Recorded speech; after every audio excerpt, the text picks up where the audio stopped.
welcome to Timeless Wisdom Podcast. Yeah. You know, we often kind of just go about our days without even realizing the incredible blessings around us. Definitely. So let's just take a moment and imagine, like, what if the earth wasn't, solid, stable ground beneath our feet? What if the sky wasn't this protective shield above us? Right. And what if rain didn't fall to nourish the land and, provide us with sustenance? That's the kind of profound thinking that Surah Al-Baqarah, verse 22 of the Quran, kind of invites us to do. It's true. The verse uses these everyday relatable things, the earth, the sky, the rain, to kind of reveal these deeper truths about Allah's power, his mercy, and our place in this creation. Okay, so the verse, it begins by describing the earth as like a bed. Yeah. That's been prepared for us. Right. And it's such a simple analogy, but it really makes you pause and think. It does. Think about how a bed provides comfort, rest, security, and then consider how the earth provides that same thing for us. Exactly. It gives us that firm foundation to build our homes. Yeah,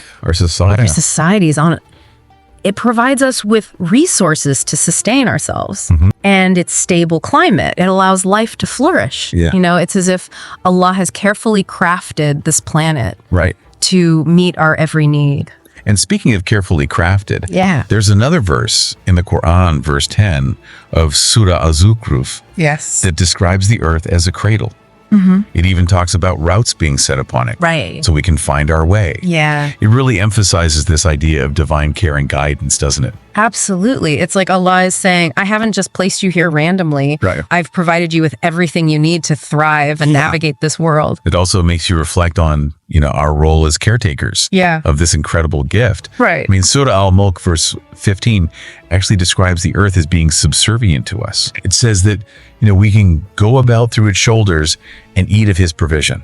Yeah. What a powerful way to highlight the abundance that Allah has given us. And with that abundance comes responsibility. Yes. The very fact that the earth is described as subservient to us reminds us that we have a duty to treat it with respect and care, not exploit its resources. So we've got the earth as our bed, our cradle, a place of comfort and provision. Right. Then the verse goes on to describe the sky as a ceiling. Yes. It seems like it's such a basic observation, but I'm guessing there's a lot more to unpack here. There is. You see, the sky, or more precisely, the atmosphere, acts as a protective barrier. Okay. It shields us from harmful radiation from the sun. Right. It helps regulate the Earth's temperature, and it even provides the very air we breathe. Wow. Imagine if we didn't have this protective layer. Yeah. We would be constantly bombarded by cosmic rays and extreme temperatures. I was reading recently about how solar flares can release massive amounts of energy. Yeah. And if it weren't for the Earth's atmosphere deflecting most of that energy, it could disrupt our entire power grid and communication systems. Oh, that's incredible. It makes you appreciate the invisible shield that's protecting us every day. It's remarkable, isn't it? Yeah. It's like Allah has designed this intricate, invisible system to safeguard our existence without us even realizing it. And that brings us to rain, which the verse describes as bringing forth fruits for our sustenance. Now, obviously, this includes the literal fruits and vegetables that we eat, but it seems to have a much wider meaning as well. You're absolutely right. In Islamic teachings, sustenance encompasses everything that benefits us. Okay. It's not just about the food we eat, but also the knowledge we acquire, the good health we enjoy, even the financial stability we achieve when we earn and spend righteously. So it's not just about the physical act of rain falling from the sky. Right. But the entire chain of blessings that it sets in motion. Precisely. It reminds me of a hadith of Prophet Muhammad, peace be upon him, where he said, a person says, my wealth, but out of his wealth, there are only a few things that truly belong to him. Whatever he eats, whatever he wears until it wears out, and finally, whatever he gives is charity. Charity is truly the wealth man stores for himself for the hereafter. That hadith really shifts our perspective, doesn't it? Yeah. It encourages us to think about wealth, not just in terms of what we possess, but in terms of what we utilize in a way that benefits ourselves and others. Exactly. And it ties back to this idea of sustenance as encompassing all aspects of our well-being, both in this life and the next. Now consider this. Rain provides us with this life-giving water effortlessly, abundantly, completely free of charge. Right. But if we tried to replicate that process artificially, say through desalination plants, it would require massive investments, huge amounts of energy, and even create environmental pollution. It's amazing how we often take for granted the things that Allah provides so effortlessly and abundantly. And that brings us to another fascinating aspect of this verse. The order in which Allah created things. I'm curious to hear more about that. He created the earth, the sky, the rain, the very means of our survival before. He created humankind. And this sequence isn't arbitrary. Right. It holds a profound lesson. What's the lesson we can learn from this order of creation?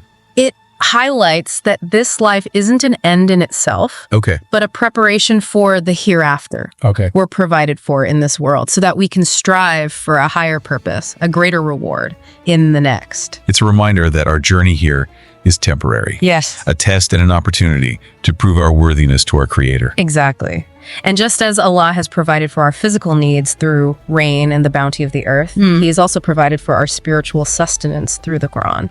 It's amazing how you connect that. Both rain and the Quran descend from the heavens. Yes. One nourishes our bodies, while the other nourishes our souls. Right. It makes you realize that true sustenance encompasses both the material and the spiritual. Precisely. And just like rain brings life to a barren land, the Quran can revive a heart that's become hardened or lost its way. It guides us towards righteousness, provides solace in times of difficulty, and illuminates the path to Allah. So how does understanding this divine order of creation, this concept of being provided for both physically and spiritually, how does that change our perspective on life and our priorities? It's a question worth pondering. For me, it boils down to gratitude and intention. When we truly grasp the magnitude of Allah's blessings, the intentionality behind their creation, and the temporary nature of this worldly life, it shifts our focus. We start prioritizing actions that please Allah and earn us rewards in the hereafter. It's like a call to live with purpose. Yes. To make every decision, every action count for something more than just our immediate gratification. Yes. And that brings us back to the central message of this verse. The realization of these blessings, these intricate systems that sustain us, should lead us to recognize and appreciate Allah's oneness. It should remind us to avoid associating partners with Him. It's a powerful statement. The verse begins by describing these amazing gifts. Right.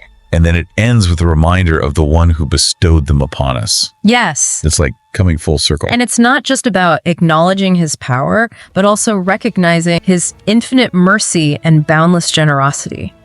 He didn't have to create this world for us. Right. He didn't have to provide for us in such abundance. But He did out of His love and compassion.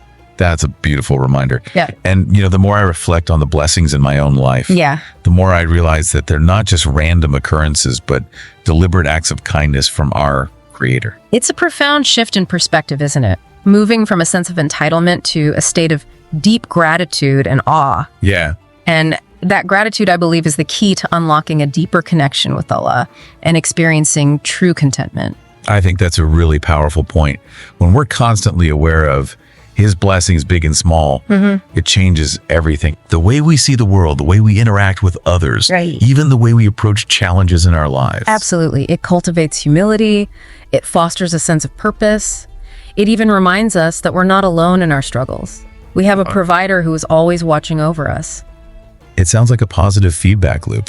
The more we appreciate Allah's blessings, the closer we feel to Him. And the more we want to live in a way that pleases Him. Exactly. That yearning for closeness to Allah, that desire to align our lives with His will, is the essence of true faith. And it's what drives our spiritual growth. But it all begins with gratitude. So how do we cultivate that gratitude? How do we move from simply acknowledging Allah's blessings to actually embodying that thankfulness in our daily lives? It starts with awareness. Being mindful of all the gifts that surround us, even the ones we often take for granted. The air we breathe, the food we eat, the ability to see, to hear, to think, to feel. Take a moment each day, even if it's just for a few seconds, to pause and reflect on these blessings with a heart full of appreciation. I love that. It's about turning gratitude into a practice, not just a fleeting feeling. Precisely. And then it's about expressing that gratitude, both to Allah and to those around us, through sincere prayers, through acts of kindness, even just by saying thank you, often and genuinely. And finally, it's about using our blessings to benefit others, which ultimately brings us closer to Allah. It's not just about feeling grateful, but about actively demonstrating that gratitude through our words, Yes. our actions, and the choices we make. You got it. And the beautiful thing is that this cycle of gratitude and action creates a ripple effect. When we express gratitude, it inspires others to do the same. When we use our blessings to benefit others, it sets off a chain reaction of kindness and generosity. Yeah. And that, I believe, contributes to building a more compassionate and just world. It's a reminder that even our smallest acts of gratitude and service are part of a much larger tapestry of good. It's a beautiful way to think about our interconnectedness as human beings. It is. And it brings to mind a concept in modern psychology called positive psychology. It focuses on studying human strengths and virtues like gratitude, resilience, hope, and purpose. Interestingly, these are all concepts deeply rooted in Islamic teachings as well. It's fascinating how modern science seems to be catching up with ancient wisdom in recognizing the transformative power of gratitude and positive action. Exactly. It highlights the universality of these principles regardless of one's background or belief system. However, Islam doesn't just acknowledge these virtues, it offers a practical framework for cultivating them through its rituals, teachings, and ethical guidelines. It's like a blueprint for living a more fulfilling and meaningful life. And speaking of practical guidance, I know many of our listeners are interested in aligning their pursuits with Islamic principles. That's where our channel, The Broke Entrepreneur, comes in. It's all about empowering individuals to achieve financial abundance without compromising their faith and contributing to the greater good along the way. It's a great example of how we can integrate our spiritual aspirations with our worldly endeavors to live a balanced and meaningful life. It's about recognizing that true success isn't just about, worldly achievements, Right. but also about our spiritual growth. Yes. And these two things aren't mutually exclusive. They actually complement each other Absolutely. beautifully. Yeah. So as we kind of wrap up our exploration of this incredible verse, Yeah. what are some key takeaways our listeners can apply to their own lives? Well, the most important thing is to cultivate that deep sense of gratitude for Allah's blessings. Yeah. It's not just about, understanding it intellectually, but about truly feeling that appreciation in our hearts. Right. Then it's about taking action. Okay. Using those blessings wisely, generously, and in a way that benefits both ourselves and others. It's a reminder that, we're entrusted with these gifts. Yes. And we have a responsibility to use them in a way that honors the giver. Absolutely. And don't forget to recognize the signs of Allah's lordship that are all around us. Yeah. In the natural world, in the order of creation, and the very fact that we exist. Let those signs guide your choices, your actions, and your relationships. At the end of the day, it's about striving to live a life that reflects our belief in Allah's oneness, Yes. His perfect plan, and His infinite mercy. It's a continuous journey of growth, learning, and striving to align our hearts and minds with the divine will. Yeah. It's a challenging path, but also incredibly rewarding. What a beautiful message to end on. To our listeners, we encourage you to reflect on the wisdom we've explored today. Cultivate gratitude in your own lives and strive to use your blessings in a way that brings you closer to Allah and benefits all of humanity. Be sure to check out our channel, The Broke Entrepreneur. You'll find a wealth of resources and practical guidance to help you navigate the world of finance with confidence and integrity. The Quran's wisdom is timeless. Apply it today.